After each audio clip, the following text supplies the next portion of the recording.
good afternoon. And for those of you who are attending from the East Coast, good evening. Thank you all for coming.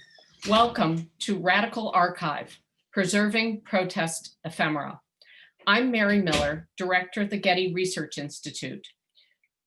We are living in the long year 2020. When did it begin?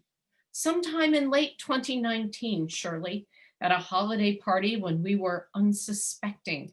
The ads for holiday shopping still on DVR tapes pointing to days, our feckless, reckless days of random human contact. Remember those. I'm a student of the Maya of Guatemala and Mexico. And in the great Maya Book of Counsel, the gods give the humans of the fourth creation the ability to see in the present, the past, and the future.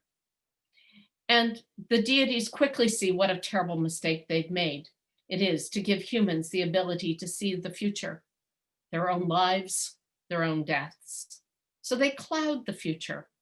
They move their hands across the eyes. We are those humans. If we knew what lay ahead, we could not put one foot in front of another. If we had known a year ago what would lie ahead, well, I don't know how we would have behaved. Today's conversation explores the material culture of 2020 in the wake of Black Lives Matter's civil actions and addresses how community-generated, spontaneously made posters and ephemera not meant to survive beyond a few hours or days of protest, how they become part of an institutionalized archive. Conservators and curators will be talking today about the historical, sociological, and cultural value of these materials, while discussing the significance of these items in times of social upheaval. This conversation is a starting point for future discussions about the importance of documenting the long year 2020, a year that has defied and continues to defy the standard calendar due to the momentous circumstances defining it. I think it's scheduled to end now on January 20th, 2021, a point at which we will be tempted to call it 2020 hindsight, but let's address it as 2020 insight. To take us into today's program is Rochelle Rivank, the head of conservation and preservation at the Getty Research Institute.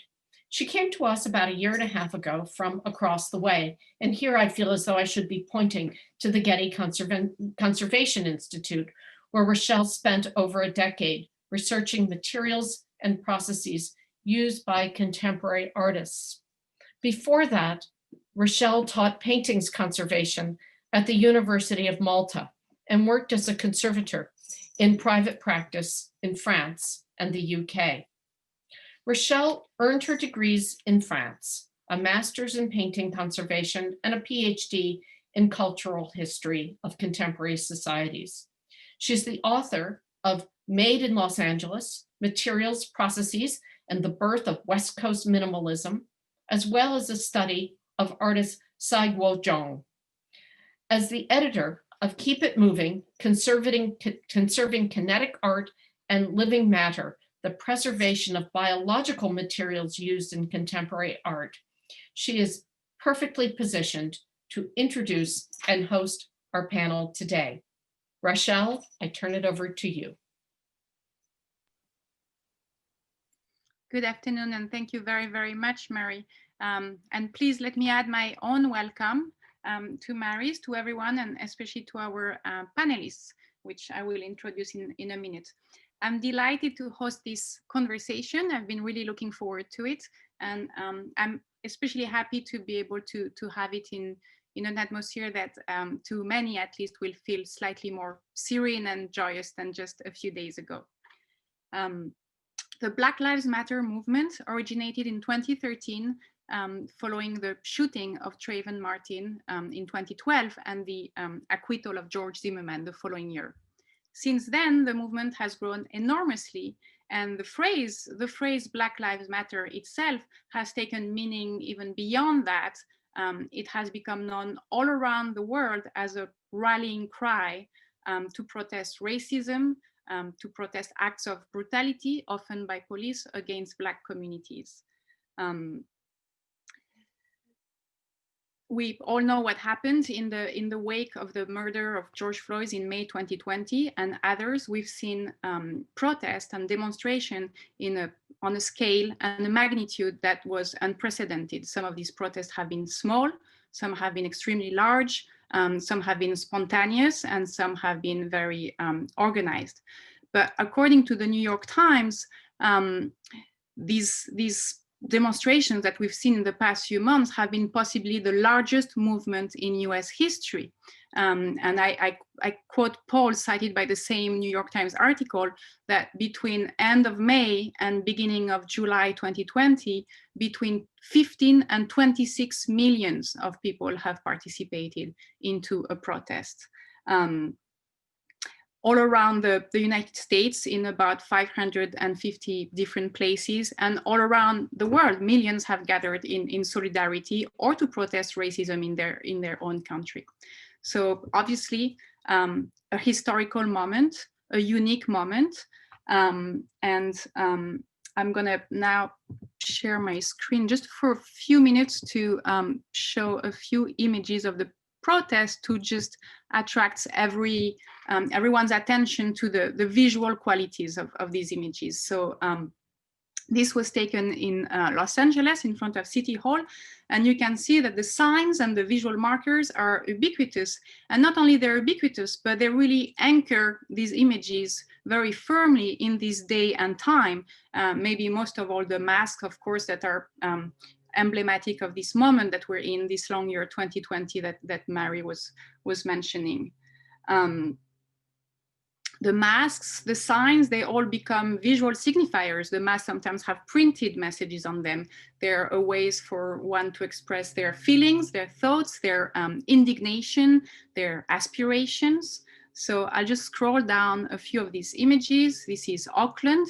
And again, you know, looking at the signs, this is Atlanta. Not only the signs are everywhere, but I also want you to look at how diverse they are. Some are really hastily put together, maybe moments before joining a protest, and they might just be black markers on a piece of cardboard and might just say BLM or Black Lives Matter. Others might be more elaborate, both in terms of their makeup. There's much more labor going into making them, and in terms of their message that might be a bit more elaborated in terms of their thoughts or the political agenda that they carry. So I keep scrolling. This is Century City, Minneapolis before 2020 actually, Berlin in front of the US Embassy, DC, and again, you can see very, very different from a very simple message to a long elaborated one. And these are a few printed signs that were collected prior to 2020 by the Center for the Study of Political Graphics. And the difference between actually printed and handmade signs is something that we will be discussing with our panelists in a minute. So I end my show here because I don't want to take too much time with that, but I'll just say that cultural institutions have for mission to preserve and transmit history and to educate. And a few of these cultural institutions have responded to this movement, to these events, by what is often called rapid response collecting. And I find that this is a radical proposition because we're trying to decide, or rather our panelists who are doing this are trying to decide in the heat of the moment, in the midst of all the sound and fury, they're trying to decide what is going to matter tomorrow, or maybe what we want to matter tomorrow. So we have three fantastic panelists that come from three different institutions. And we're going to discuss with them today collective preserving and conserving protest ephemera. So I'll introduce them briefly. Shannon Brogdon-Grantham, Shannon, maybe you can wave, is the photograph and paper conservator at the Museum Conservation Institute at the Smithsonian Institution. She specializes in photograph and paper conservation, in understanding the photographic and paper making techniques, preventive care, photograph and paper, and in the education and training in conservation of underrepresented cultural communities.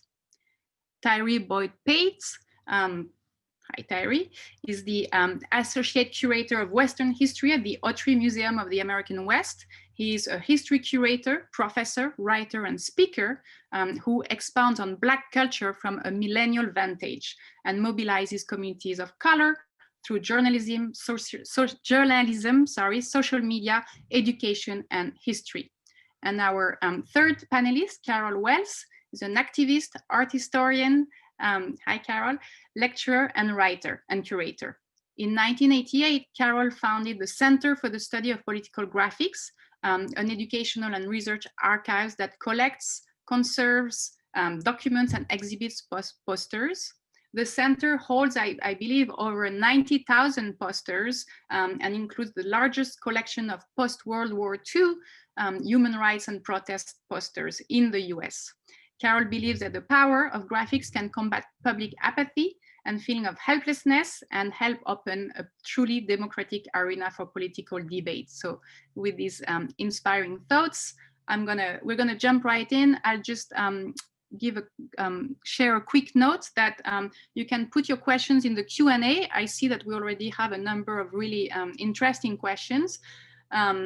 If we do not have the time to get to your question, we will share it with the panelists afterwards and they will follow up with you. So yeah, don't worry if we don't have the time to get specifically to your question. Tyree, I think I'll start with you. And could you talk a little bit about the initiative of the Autry Museum, how the idea came to you? Was it, Sure, how did it all started? Sure. Well, thank you for this opportunity. I'm so humbled to be on such an esteemed panel with both Shannon and Carol, both whose works I'm very big fans of. I represent an institution that is really actively thinking about how history can be made in the present for a more democratic future. The Autry Museum's curatorial body was really invested in discussions earlier on in the pandemic about how we are going to rise to the occasion as a museum. The public needs us, our stakeholders need us, and how can we meet them where they are, also considerate of social distancing. And so as we started to devise a plan, we saw the innovative uses of face masks online through viral moments on Twitter, and we started to engage in what would become the earliest iterations of what we now have as the Collecting Community History Initiative, the West during COVID-19, BLM protests in the West, and electoral politics in the West. And all of this is really to give an understanding to our public about a museological approach called community curation, where we're aggregating digital content that would ultimately serve our permanent collections by centering the lived experiences of those in the American West through this moment of COVID-19. And it's been a wild ride, to be honest. The public has taken a hold of this project and has been engaged with us every single step of the way. And I think this is how museums can address the historical moment in the present for a collective future. Mm-hmm, mm-hmm. Thank you. What about you, Carol? Can you tell us a little bit about how the circumstances in which you created the Center for the Study of Political Graphic, how it all came together? Oh, you have to unmute yourself. Okay. In many ways, I call it an accidental archive. It was not, I did not start collecting, as many collections did not start. You know, people collected things because they liked them, they were important to them, not because they envisioned creating something for an institution to have in the future. In my case, I was in Nicaragua. I was not interested. I'm trained as an art historian. As a medievalist, I was also a political activist. My two passions were art and social justice, but they weren't connected. I talked about the art about the rich and the powerful, and then was protesting on the streets. But in Nicaragua in 1981, I actually saw how they came together for me. And they were using the new revolutionary government. The Sandinistas had overthrown a US-backed dictatorship that was in power since the 30s. So over 40 years. And they used posters to communicate to their people. And about women's rights, about sanitation, washing your hands before you feed the baby.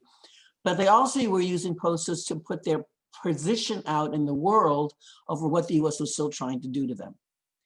And when I saw how they were using posters to communicate to both an international and a domestic audience, I became converted in a flash.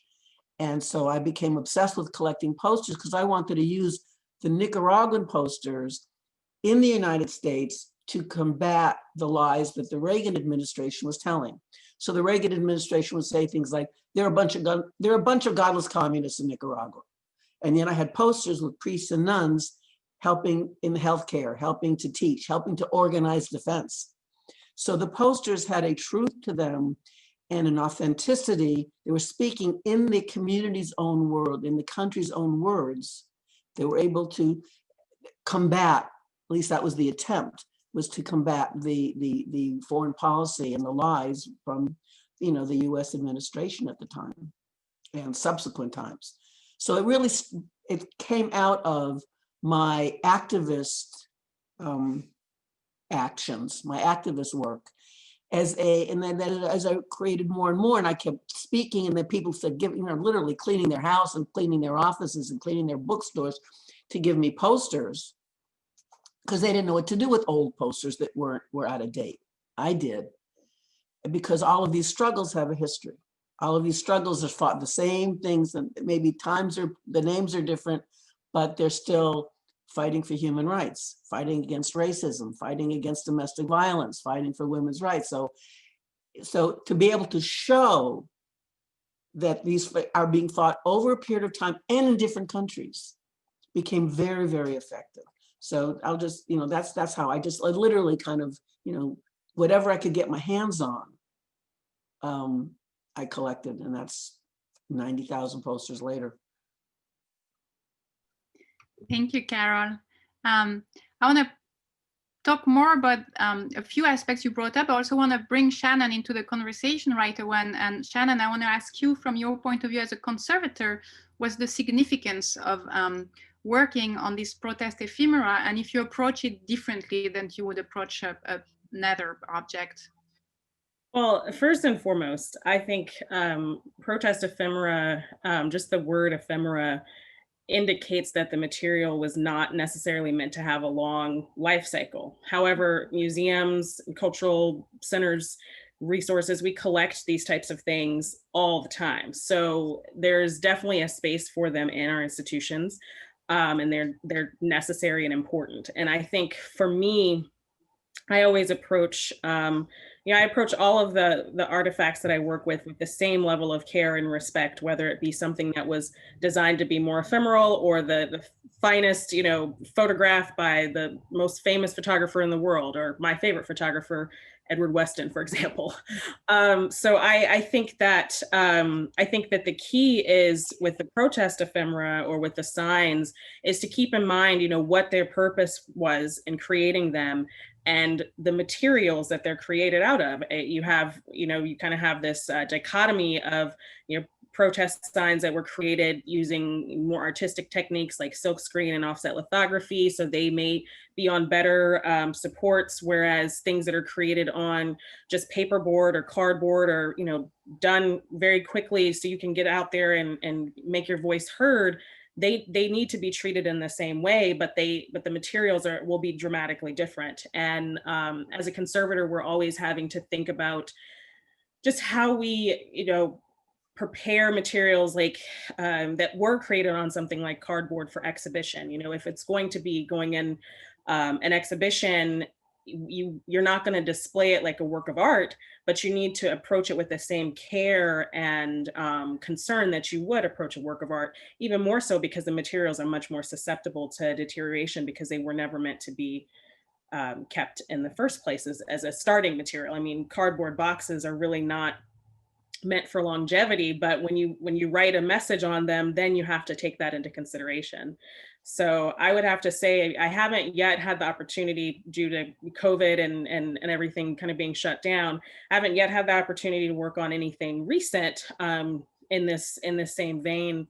But I do know that it is coming, and I will one day hopefully be able to have the opportunity to spend some time with these works. Great. What are some of the things that can be done to prolong their life, to keep it as long as possible? So I think the biggest thing that we can do is put them into a stable environment. So that would be putting them, once they're in the museum setting, they can go into stable storage containers or enclosures, and then go into a climate controlled storage environment. So that would minimize the amount of handling and light exposure and exposure to other, pollutants, pests, etc. But of course, with these artifacts, a lot of times they might end up being requested for more research purposes, like if they're in an archive or a similar type of collection that's meant to be used. So I think the same type of storage and preventive conservation would apply. You just have to be mindful about the handling of those types of things, because they will be more fragile, and over time they become more fragile. So just being mindful of, handling and having set parameters in place so people can use them, because that's kind of also the point, is for them to be accessible, but also so they can continue to be around for years and years to come and continue to be studied and interpreted. Thank you, Shannon. Carol and Tyree, I'm curious if you could say a little bit more about your collecting practices. First, from a practical point of view, how you go about it. Do you select? Do you accept everything? How do you go about selecting? And also from a more ethical point of view, working with the communities and making sure, again, there's, as you all said, there's care and integrity and respect involved. Carol, please.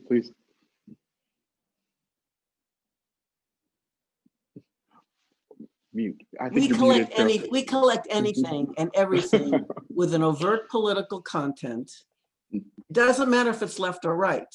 There are no protest posters of the center, so we're really talking about, left or right. But I would say over 95% of our collection is left of center. But our collection criteria is it has to be overtly political. So everything is political, every advertisement, every movie poster, but they're not overtly political. That's not their intention. Their intention is not to, their intention may be to sell a ticket or buy a product, but not to sell an idea. And so it has to be overtly political, and it has to have been done in a multiple. So the handmade posters that you're all collecting now are things that we intentionally, for several reasons, which I'll go into, don't collect. I started the center to be a resource for activists to help with their organizing, because we don't know our own history. We don't know the victories that we've actually helped bring about. So these posters were both a tool to help us do the organizing now, but also as a resource so we can know our own history. Somebody who writes "I hate war" and holds it in a demonstration, that's great, but that's their opinion. If they made 10 Xeroxes of that and got 10 people to carry it, then it becomes an act of organizing. And so it's the same piece, but a multiple instead of an individual piece. So we only collect, and we only collect things that were done in a multiple. That's not the huge edition. Like I said, 10 is legitimate. But also, we also have posters that may have been made in the thousands, and because of both neglect and intentional destruction, we may have, there may be none left. In fact, in many cases, there are none left. So we may have the only one, or we may have the only one. The ethical issue is, most of our posters are donated.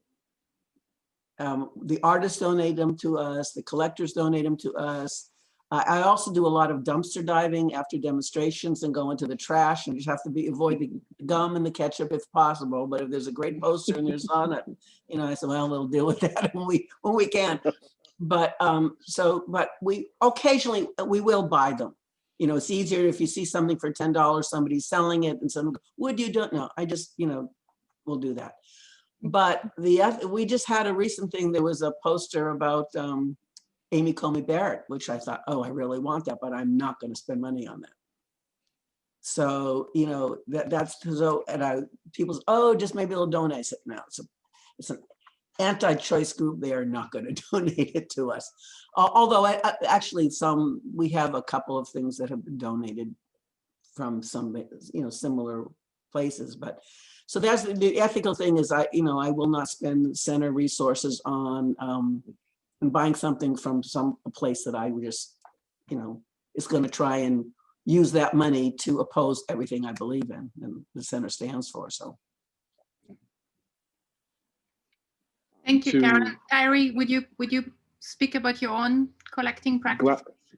Gladly. Well, for this initiative, again, it's rooted in this museological approach called community curation. And so as a curator, I have a responsibility to be a good steward, to remain a steward, but also be a good steward over the items that I'm that's in my custodian, that's under my guardianship.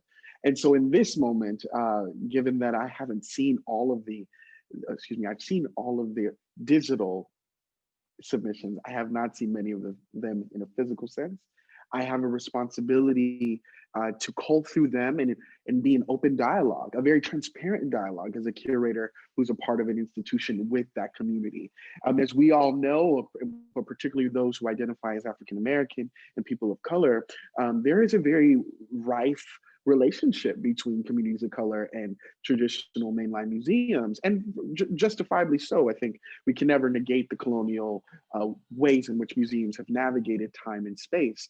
But in this effort for the initiative, we're actually pulling back the veil as best as possible and saying that we need you to populate this aspect of the canon, and we want your entries to finally fill in some of the omissions that history has proven over and over. And so adapting this museological approach to make a digital archive of COVID-19 and the many iterations underneath, it allows us then to get to the point of accession as a curatorial body and cull through those submissions and then re-engage those whose physical items we want to one day live within our permanent collection. And I think this is really the wave of the future. I think after George Floyd, museums themselves had a racial reckoning that kind of exposed the ways in which they have not been listening to the general public, i.e. communities of color. And I think that this is a ways in which we can rebuild those relationships and then also make museums at large more democratic for those in the future. So that's the approach, and the ethical is built in. Many of my museum colleagues at other institutions have had extreme mishaps relating to COVID-19 collecting, and they've had to extend apologies. And I think the best way to remedy those things is, again, if there was a dialogue between the conservator and the audience, the curator and the audience, those things could have been avoided. And I'm seeking to, with my team, who is very robust, to do that in the best way as possible. Can I just add something to that? One of the things with the curation of, and every exhibit that we do, at least since the 90s, we've had a curatorial team that is made up of members of the community that the exhibition is about. So every curatorial team is different. Yeah. When we did in 2017, we did the exhibition on police abuse, and we had street activists, anti-racist activists. We had a couple of attorneys that actually were winning cases against the police. So we had a very, like 8 or 9 people that had different old people, young people. So it was diverse as also as far as, the age range and the experience, as well as their ethnic and their experience. So there was, and every curatorial team is unique. Because every group, every issue, every exhibition that we do, they may be the same, and then they're all for human rights, but the posters come out of different audiences, and the audiences although they're really directed at everyone, the audiences that who produce the posters are obviously distinct. Thank you, Carol. And Shannon, I was just wondering if you want to contribute to that, because I know you've had conversations as well at the Smithsonian about this. Absolutely. So I'd have to say, at the Smithsonian, we are rapid response collecting is something that has been done in the past, and of course, in this long year of 2020, it's very, very much a pressing topic, and a number of our museums are participating in this, ranging from starting with collecting materials related to COVID and the COVID-19 pandemic to things relating to protest and social justice. And I'd have to say that the term rapid, we always get kind of hung up on that term because there really is no way to collect rapidly and still be respectful to the community that you are collecting from. And so that's something that we at the institution are being sensitive to. And I've been hearing my curatorial colleagues at various museums discuss this and talk about these ethical considerations about going into these source communities or going into these communities in crisis.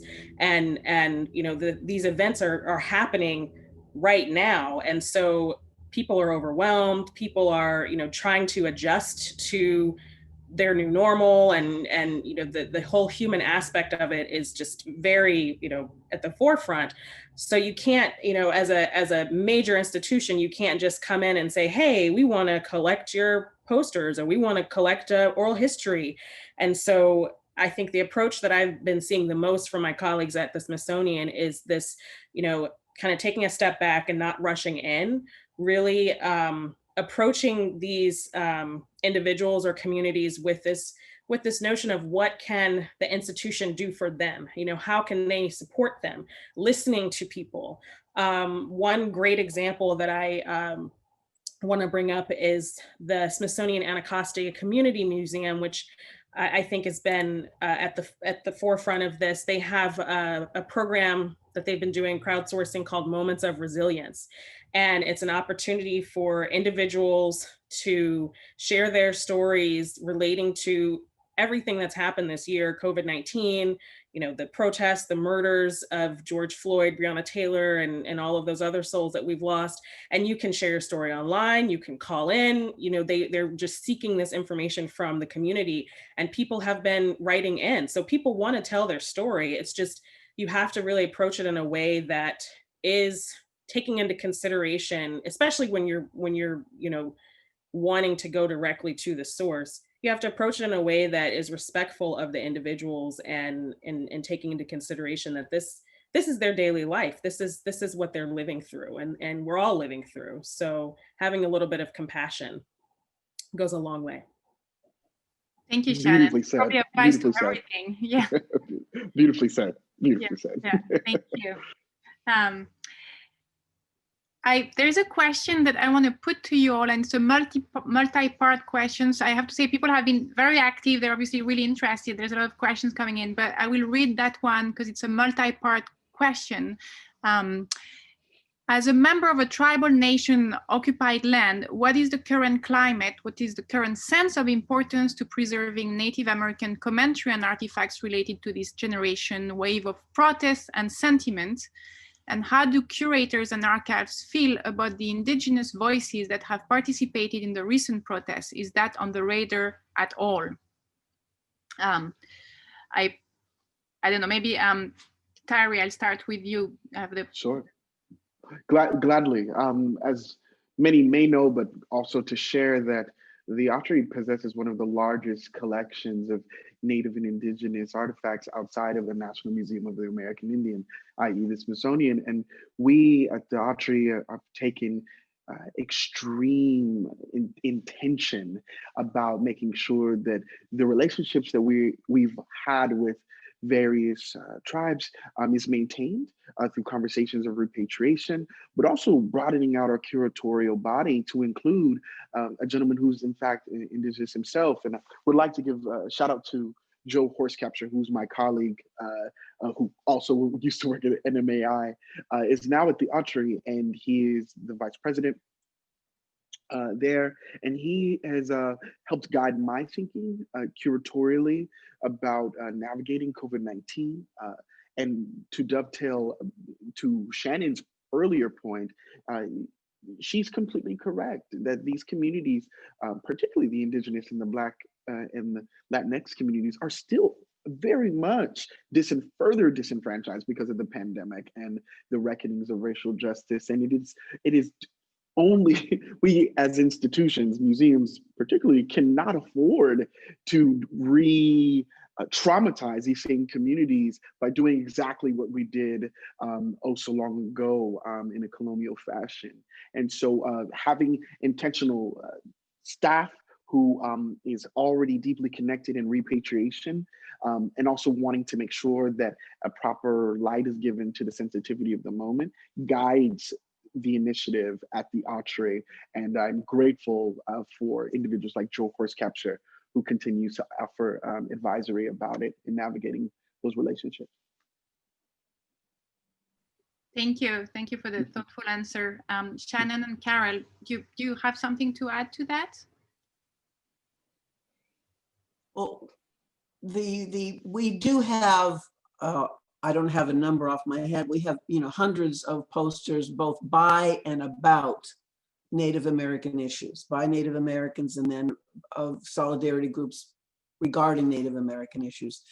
And one of the things that we really tried for all of the posters that we have is create as accurate a context as possible. I've been to more museums that have had poster exhibitions up than I will care to say, and they put them up as aesthetic objects.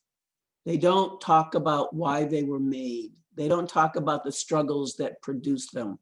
These are posters from the 60s. Aren't they gorgeous? And I think it really angers me because the people don't know. And it's not just the US posters. My husband and I were in New York in '89, and there was this poster exhibit about the Russian Revolution, just as an example. And they had the communist posters, the Bolshevik posters right next to the white Russian anti-communist posters. And you could only talk about type font. You had no idea, they weren't translated. The context wasn't there, and they were all as a one work. Oh, these are all Russian from the same 3-4 year period, and all you learned about was type font and style. You came away with no understanding of the struggle. So that's something that's really, that we really put a lot of effort into, that kind of research. I think I remember that show. Shannon, did you want to add something to that? Sure. I would just like to add that one thing that I think that we can all do is, especially when you're working in an institution as large as the Smithsonian, having this type of collecting plan, or this type of approach to collecting, or working with source or local communities, or individuals, written into your collections management policy, or your collecting plan, or your shared stewardship of collections, to pull a page from the Smithsonian Center for Folklife and Cultural Heritage. Also another, I would say, leader in working with communities, because they always put on the Folklife Festival every year, and so they're constantly reaching out to individuals and gathering materials in that way. So thinking about it from this holistic point of view, where it is really something that, you're right, you need to be able to interpret these materials appropriately. They need to be placed in context, and you need to have all of the stakeholders involved in ranging from the capacity for the institution to maintain and care for these materials, to how they are going to be interpreted, how they are going to be fit into the collection. And so from an institutional standpoint, I think that's the most important hurdle that we can overcome, aside from making sure that we're approaching these materials in a respectful way. Great, thank you. I want to ask a question. I'm heartened to see that a lot of the questions from the public overlap with my own questions, so I don't have a conflict of interest here. I want to ask you, what is, in your mind, the importance of preserving the actual objects rather than just photographs or documentation? What's the value? What's the story told by these ephemera that is not told by just a picture? Let's start by Carol, maybe, if you have thoughts on that. That's a hard question. On one level, it's a hard question because there's an aspect of preciousness and rarity and value that goes to the actual object. And the protest posters that we collect, they were not made to be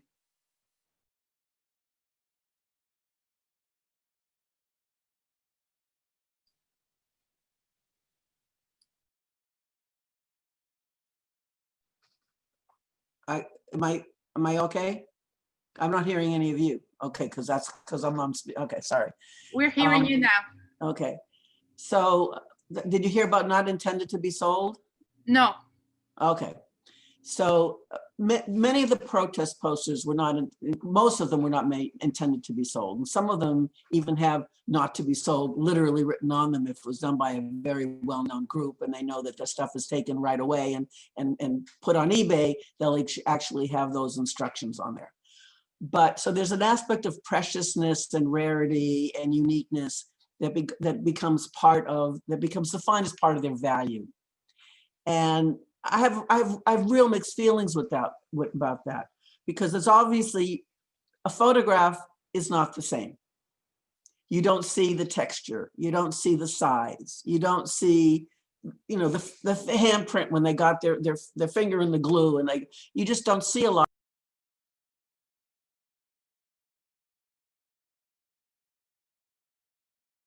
Fingers down, you're taking your finger off. So there's a level of immediacy that gets lost. And also in the long run, you know, and they all look the same size. That's one of the biggest problems. They all have the same size. And so there's just, you know, now that that really high quality digital reproductions are possible, it's actually opened up for us, because when we first started, I mean, I've been doing exhibits since 1981. Okay, so 40 years of doing exhibits with pieces of paper. 40 years ago, they weren't historical. They weren't rare.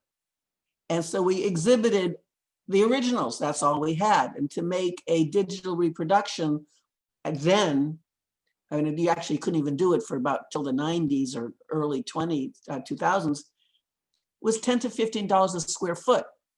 So a poster I got for nothing was going to cost $75 to $100 or more, depending on the size, to make a digital reproduction. So that was totally out of, you know, could not afford that. It's gotten cheaper. Not only has it gotten cheaper, but I found that the posters, they do fade. Lesson number one, they do fade. Paper is fragile. So we started having restrictions. They can't be near windows, you know, because these were basically used by movement people. So movement people didn't have that flexibility, but the museums started getting more interested. So the museums were borrowing them more and the movement was borrowing them less. And that made me really unhappy. That wasn't the point.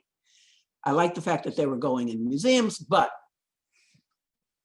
so we started doing digital reproductions, and the movement, they were interested in the image, in the message, in the graphic. They really didn't care if they were looking at the originals. The message was what was important. And so that's what we do both kinds of exhibitions now. We do the digital reproductions, we call them exhibitions to go. They don't even need insurance. You know, they don't need special conditions. They can go in a food court. They can be held in a demo, you know, in an outdoor festival, because if something happens to them, it's $50 to replace it. Where something happened to the original, you can't replace it. So we do both, but they are all the same size. And that also changes. I mean, some are really, really big and some are really, really small. And it's nice to see that, you know, that distinction, which you can't, you know, which you're not doing when you're seeing a photograph or a reproduction. That's great. Shannon, I imagine as a conservator, you're also sensitive to that aspect. Yes. What can you tell us about it? I am very sensitive to it. Of course, as a conservator, I'm very materials based, and I am always an advocate for preserving the original material. But I do understand that there are limitations. I mean, the Smithsonian is a major institution. We have the resources to be able to preserve these things for perpetuity and can do that. But for smaller institutions, or even, you know, places where they can't necessarily maintain the collections, you know, having the digital reproduction is an option, because you can display that and you can produce another one to display without exhausting the original poster. So I think there's definitely benefit, as Carol mentioned, to having both. But I prefer, of course, seeing the original materials, because you're right, there's this tactile nature about them that you would not get from looking at something, you know, ones and zeros on a screen, or even a printout of it. You just don't get that. And there is something about that is very meaningful. I mean, it essentially puts you back in that time. I mean, it puts you back in that moment when that sign was being used. And that's kind of the point of why we preserve these things, why we keep these objects, because we want people to remember this and be placed back in those moments. Tyree, is there a story that the thing says that the photograph does not? Well, yes, I think any material can fade. And I'd love to offer a story about some of my experiences curating exhibitions that house these objects. And the one exhibit that I think is pertinent was one that I curated at the California African American Museum, entitled No Justice, No Peace, LA 1992, where I actually worked with Carol in order to use some of the posters in her vast collection to populate aspects of Angelino history. And I'd say that, like a photo, I like making sure that the viewer can experience the photo as well as the object in real time. One of my favorite examples is not too much with paper, but with textile, where a gentleman by the name of Mark Parker, who was one of the original demonstrators after the acquittal of the 4 officers after Rodney King, he went and wore a T-shirt that had a peace sign on it, and it was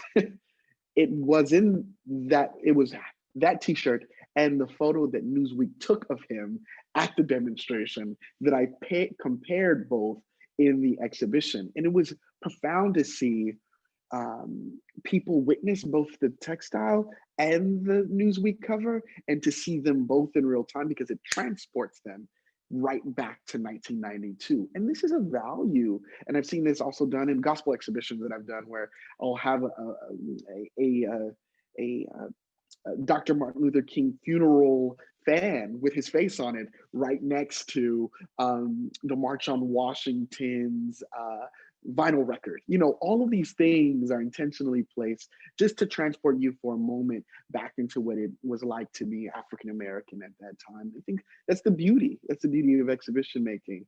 And you can only do it with these sensitive materials and done right. These are, great thoughts. Thank you. Thank you. There's been a lot of questions. I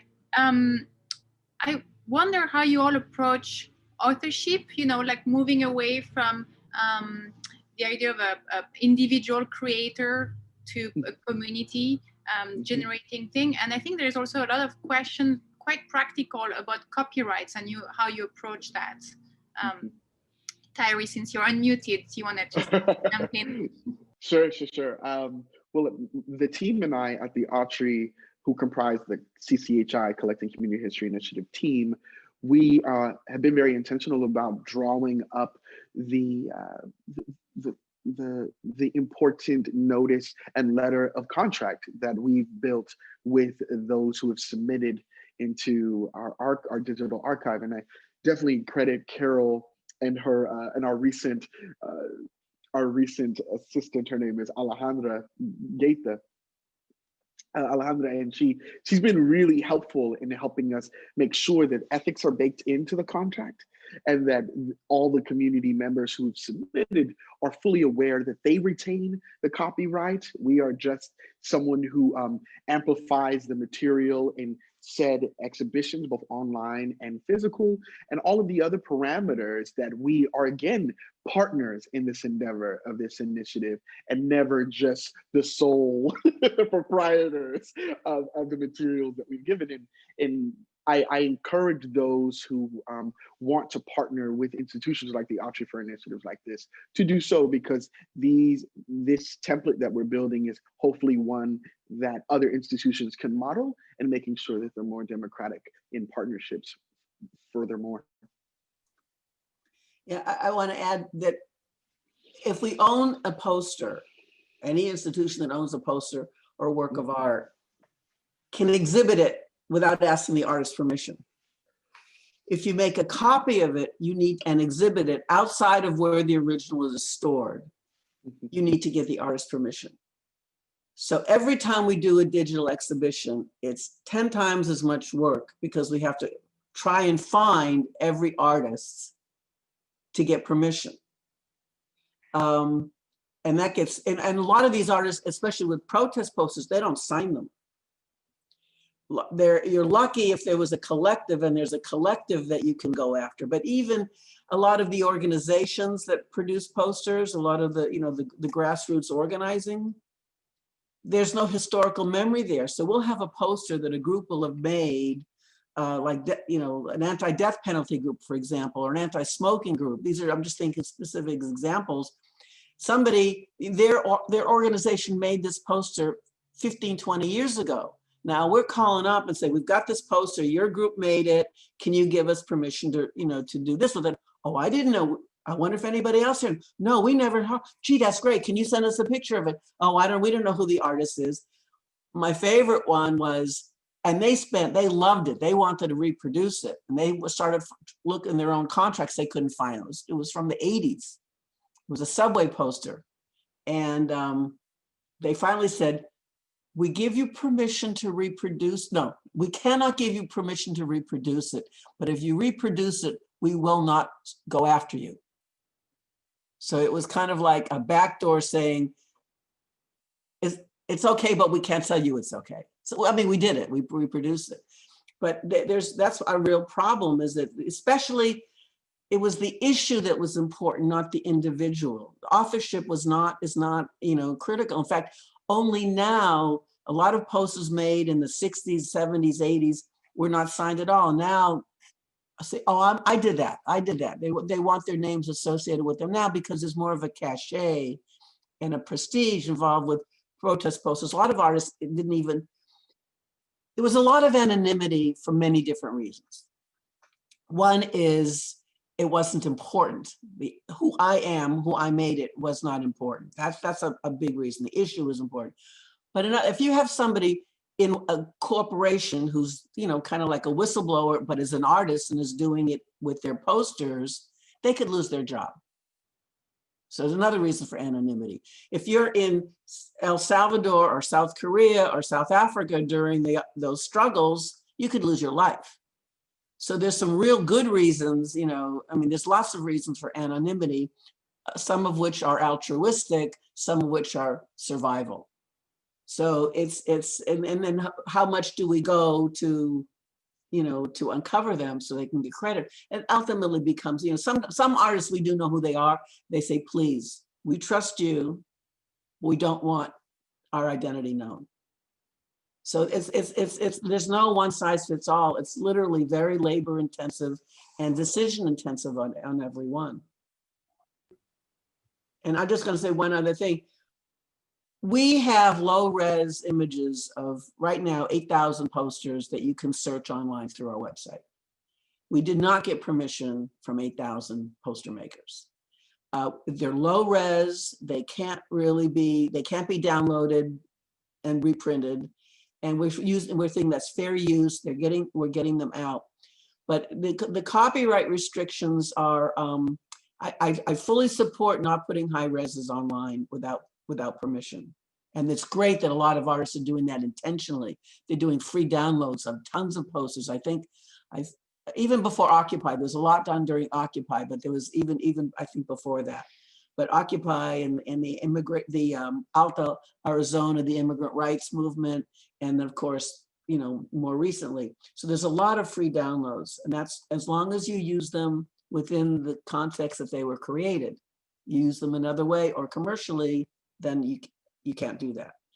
So there's a lot of fair use that we are very grateful for.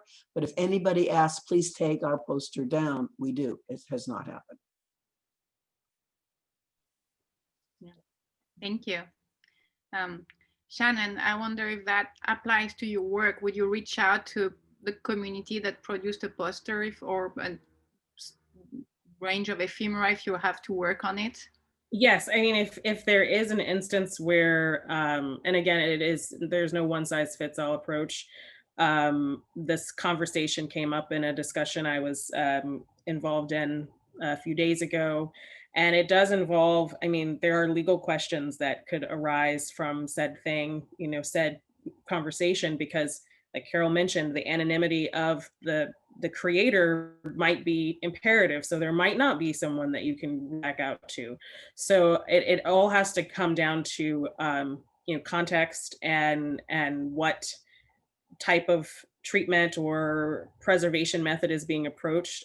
My first step would be to consult with the curator and get their input on this, and maybe, you know, that would be the liaison to reach out to the community or the individual. But again, you know, it really just depends, and I think it's always, we always want to engage the artist if possible, but in these instances where it is a matter of survival and life or death, you may not be able to do that, and that's something to think about.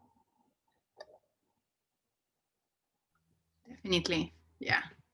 It's a complex, and as you said, no size fit all for sure. I want to bring to the three of you a question. Well, I guess, Carol, you answered it a little bit when you said you collect both right and left, and the center does not produce posters. There's a question to if anyone is capturing protest ephemera, or maybe they're not called protests, but from the Trump campaign and associated groups such as white supremacy, to document that side of the equation. I know if anyone wants to take that question. Tyree, do you want to go? Yes, with the latest iteration of CCHI, against the Collecting Community History Initiative, we've broadened it out to the electoral politics in the West. And we are actually encouraging a very bipartisan approach to this effort in collecting digitally and largely, and then ultimately physically. We want MAGA hats. We want Biden-Harris political memorabilia. We need both to tell a more comprehensive story curatorially. And I would be remiss to say that although there is cachet with being a part of a radical archive, there also needs to be a more comprehensive look at what makes a radical archive and what it was responding to. And that is very much the visibility of white supremacy that they were countering. And so we are encouraging, again, everyone across the aisle to submit so that those voices are heard in real time. And is the context yeah, and as a curator, pardon me for stomping on the last part of your statement, the responsibility of the curator is to provide historical context when it is finally displayed. And we don't want to shirk or give any shortcuts before that, because that's not our call. History will be the decider, and we just want to be on the right side of collecting the history. Thank you, Carol. Yeah. We if people give us electoral ephemera, we will accept it. But that's not what we go after, because the electoral stuff, I mean, it makes sense for, you know, the Smithsonian or for, you know, the Autry to collect the electoral stuff, but it's really not, you know, it's vote for this one or vote for that one. They're not dealing with specific issues. And so it's not what we, and they're mostly boring anyway, but that's stuff, you know, that's really beside the point. We have a lot of boring posters that are issue oriented. But I'll tell you an interesting story. We did an exhibition in the 90s called Race, Lies, and Stereotypes, posters on racism and anti-Semitism. And it was a play on the title from Sex, Lies, and Stereotypes, the film, Sex, Lies, and Videotapes. And we had the curatorial committee, and one of the members of it was Rabbi Leonard Bierman, who was a very activist rabbi in LA. And he said, "Where's the right-wing stuff? Where's the white supremacist stuff?" And I said, "We don't have that."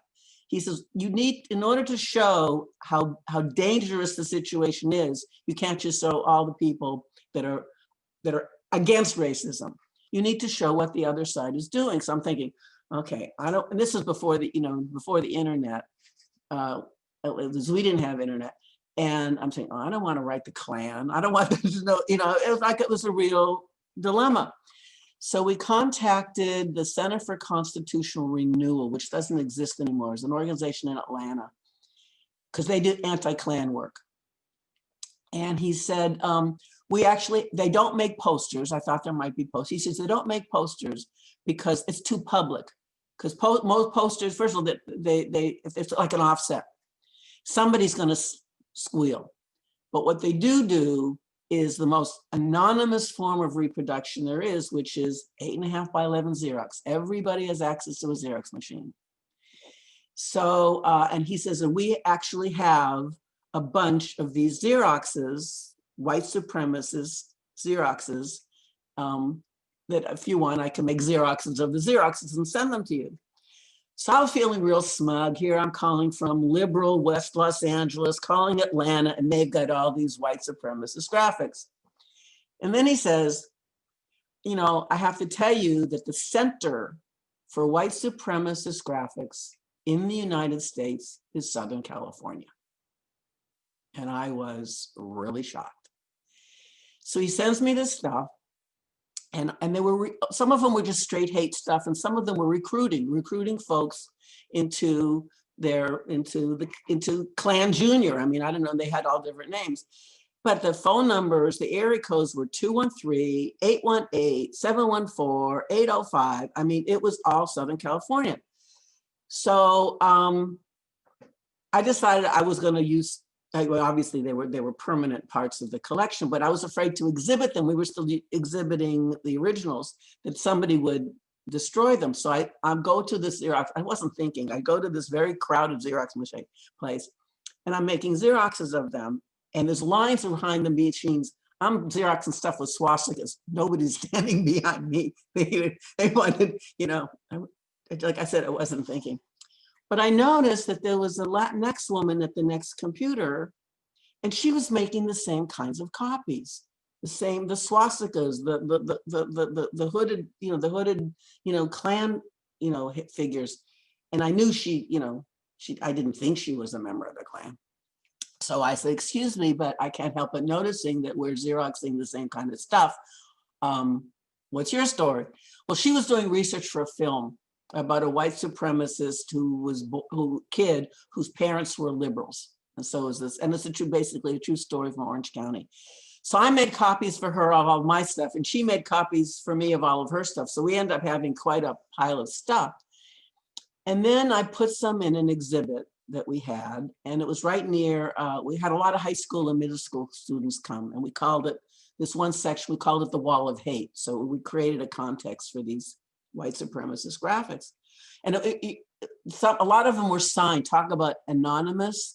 The name signing a lot of them was A, the initial A, middle name Wyatt, last name Mann, M-A-N-N. So it's a white man, but it was a Wyatt man. It was, kind of clever in their own way.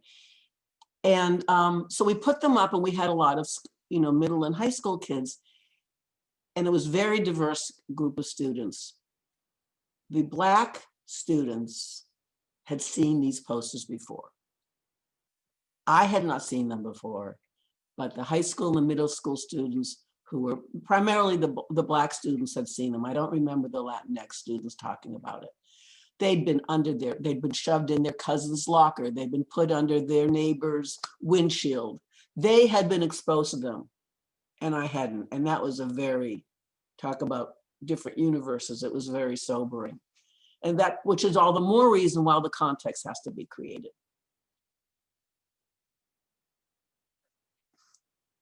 Yeah, that's an incredible story.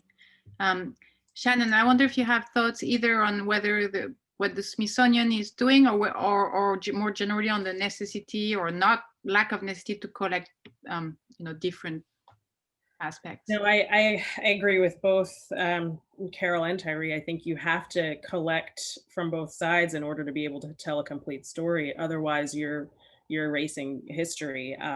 Sadly, there are parts of our history that are very painful happening now, and we can't escape that. And so if we lose the other side, then we're not able to tell the full story. I have seen some of those materials that Carol mentioned. I have a project that I'm working on. It's not, they're not protest ephemera, but they're photographically illustrated quilts created by an artist named Faye Fairbrother, and she touches on topics of the Klan and lynching and what have you. And in her works, they're photographic textiles. So she's reprinted some of these ads because they put ads in the newspaper, or they'll send little cards out to people. And she reprinted some of those materials to include in her photographic quilts, or she also created doll houses. So these materials are all incorporated into it. And it's the same thing. I mean, you have to, in order to tell the complete story, you have to have them there. But I also think there is a benefit of being able to tell that story and to tell include that context and make it known that this is not right. This is not okay, but this is what is being done, and this is what has been done to people, and people are being terrorized. So you have to have that part. Thank you. Yeah. We're a little over time, but I'm told we can indulge in a couple more questions. And a little bit along the lines of what you were just saying, Shannon, history has not always been told fairly or objectively. So I'm wondering whether what you're all doing, collecting this protest ephemera and doing it is an act of a historian who wants to make sure the story is told, or the act of an activist, or maybe both. Maybe this distinction doesn't really make sense anymore. And whoever wants to take it first, maybe Tyree.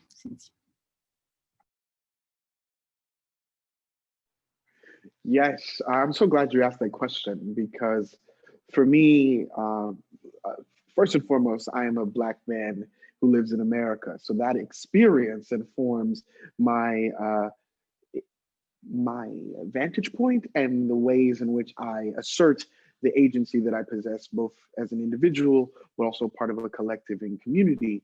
And so as someone who identifies as a historian and a museum curator, I'm also a Black memory worker. And for those who don't understand what that is, it's someone who just wields Black memory for the sake of collective liberation from oppressive systems that have always sought to mitigate and marginalize that experience.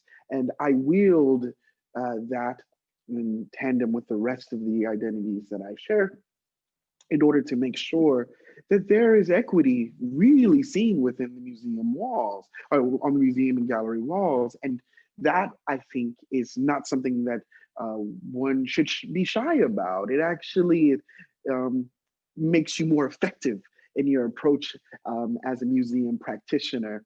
And I think for those of us who work inside museums and cultural spaces, we have to realize that these institutions cannot afford to be neutral any longer. And I'm glad that institutions like the Autry, who made a solidarity statement alongside the movement for Black lives, as many others, have put those out. And hopefully we on the inside can continue to hold them accountable to that community and also the ideals that they espouse. But of course, all of those intersect and shape the ways in which I curate and see history on the day-to-day. Thank you. Thank you. It's very eloquently put. Shannon, what do you say to that? I'd have to say I agree with Tyree there. You know, when you're a Black person in this country, you have to there's always a double consciousness that you're constantly towing the line of. But then when you add the additional layer of working in museums and then doing the work that I do, which is conservation, where you spend so much time with artifacts and you spend so much time, you know, really understanding them from a material point of view, it's really hard not to be an activist, historian, advocate, memory worker, all of those things, because, you know, my work is to be able to tell the stories through preservation of materials, and I don't take that lightly, and I think it's very important. I feel like yes, I've worked hard to get where I am, but I also feel like it is a great privilege to be able to do that, because it is not something that a lot of people get to do. So entrusted with that responsibility, I have to tell the stories. I have to make sure I'm bringing those forth. And you're right, you know, museums are not neutral. Conservation is not neutral. For so long, we've tried to be this neutral space, and you just can't be that when you're working with objects that were created by, for, you know, other humans. You just can't be neutral. Everything, there's always something subjective. And I think that's being aware of that as an individual, and being aware of what I'm bringing to the table, as well as being aware of, you know, what type of, you know, trigger it might, you know, that might come up when I'm working with a specific type of object, and being able to manage that, and feeling like that's something that I can navigate. So I think it you have to take on many roles, but you can't not be a historian and an activist and an advocate when you're working with objects. You have to take that on. Yeah, and it sounds like if you're actively doing that and openly doing that, then you can reconcile all these things. Yes, absolutely. Carol, what's your take on that? Well, I completely agree. I mean, Howard Zinn said it, you know, very eloquently. You can't be neutral on a moving train. So there's nothing like, you know, this country is a real moving train. I mean, history is a moving train. But and I think, you know, because we have, you know, because Shannon and Tyree are African American, I think that I think not every museum in this country has that, have African Americans on the curatorial teams. But what they've learned is the language. They learn how to say the right things. They, you know, every museum that I've been to lately, and I go to a lot of museums, and not just in this country, not just in this city, their vocabulary has changed. They'll say enslaved persons instead of slaves. They'll say the unhoused. I mean, the language is there. The social justice, every other word in these missions, in these statements, introductory statements, social justice this, social justice that. You walk in and you read this and you feel really good. And then you look at the exhibitions, and the exhibitions don't do what the promise is. They've got the language down, they've got the words down, but they don't get it yet. And I think that's really critical for our collective future, that the message gets tightened and the message gets strengthened, whatever the institution is. I'd just like to add one thing to that, going back to, you know, these messages and statements that institutions are putting out.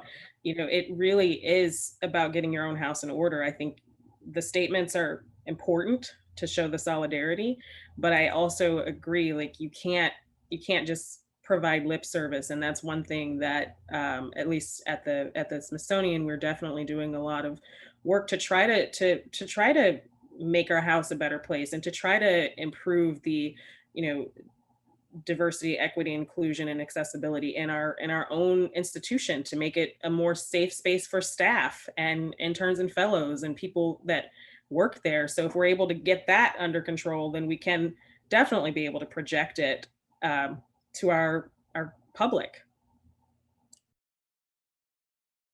Yeah, absolutely. I think a lot of cultural institutions are undergoing that, including ourselves, the Getty. I want to finish maybe on a note towards the future, since after all it's about preserving, and I want to ask you all your thoughts about how you hope, how you wish, and hope that these will be accessed in I don't know, 50 years, 100 years from now. How do you hope the audiences will receive them?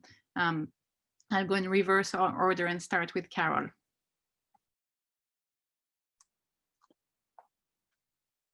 What I hope in 100 years from now, that people will look at these posters about that indicate a time in US history where there was as much racism as we see now, and they have as hard time understanding it as my daughter understands a time without television or without cell phones. That it's that hard to imagine what that society was like that had that level of intolerance and racism and sexism and homophobia and all the other stuff we're fighting against. That's my wish. Thank you, Carol. What about you, Shannon? I have to agree. I think that is the one thing that we can hope 50, 100, 200 years from now, that, sadly, it may take that long for it to happen, but that's my biggest hope and wish, is that people will look at those materials and be able to learn, that this is how things were, and not have any idea on how to repeat them, or, they recognize it as history, and that we have moved beyond that, and that is no longer appropriate. Thank you. Tyree? Yes, and in the same vein, I hope that from 50 years to 100 years from now, the individuals who walk into the exhibition to witness the COVID-19 collection at the Autry sees a level of intention that we as a curatorial body had 100 years prior, in making sure that they could one day see themselves centered in their own history, but also elevated and dignified in the ways in which their forefathers and foremothers should have always been seen.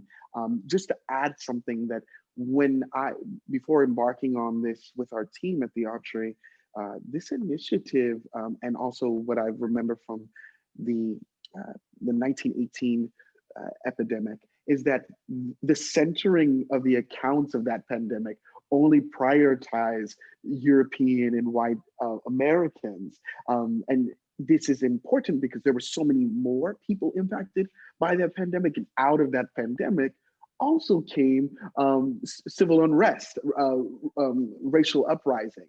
I, being a historian, recognize the same similarities of this pandemic, and I said, I will not allow history not to hear the accounts of those in the American West through this pandemic and racial reckonings. And so hopefully intentionality, just intention, and then we can make a brighter present for them as they look back in the past. Thank you, Tyree. That's a beautiful way of bringing it back in, the loop. I just want to thank you. First of all, I will say before we conclude that the Autry certainly, and also I believe the Center for the Study of Political Graphic, welcome donations. We'll put quickly the link to those in the chat box. Here it is. So please feel free to submit your donations. I want to thank the team who put together that programming, especially Chelsea Anderson, who's been an amazing program coordinator. Yes. Thank you, Chelsea. Thank you, Jennifer De La Fuente, and thank you to all the amazing behind-the-scene Zoom magicians who seamlessly made this whole possible. So I think we have Ron, Chris, Adrian, and Heather. Thank you very much. Thank you to everyone who submitted questions. Again, we didn't get to everything, but we'll follow up. We'll give them to the panelists. Thank you, Mary, for your thoughtful welcome remarks. And thank you to the panelists for this really generous, thoughtful panel. It was so enjoyable. Thank you very much, and given me a lot to think about. So thank you all. Thank you.